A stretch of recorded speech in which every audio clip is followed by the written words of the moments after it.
California is right on the ocean. Why can't they just use ocean water to put out the fires? Okay, I've been getting this question a lot, so let's get into it. I know in theory that sounds like a great idea because California is surrounded by water, so why not just use the ocean water?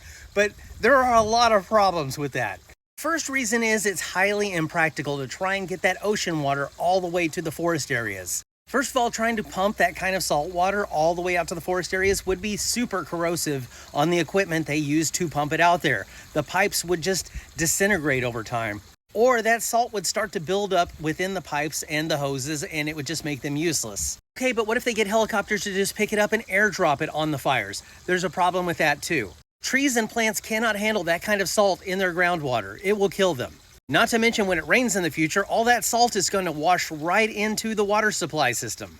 All this salt would run into the reservoirs, which means that you would have to try and get rid of the salt before you could put it back into the drinking water system, or else everybody be drinking salt water all the time. Not to mention the fact that if you drop salt water on fires, all it's going to do is dry out that salt really fast, and it's just going to build up all over the trees and roots. You know what it's like for us if we have too much salt. It can cause all kinds of chemical imbalances in us. This is actually how they make sea salt for you to use at your table. They just dry it out and purify it. Now try and imagine a fire drying out that salt rapidly. It would just build up a huge crust all over the trees and the plants. So basically, it would be super counterproductive to try and use salt water to try and put out these fires. So whenever you see a smartass online trying to use this as a zinger, be sure and put them in their place, please. Because there is nothing I love better than to put a confidently ignorant person in their place. It's a lot of fun to see their faces. I highly recommend it if you get the chance.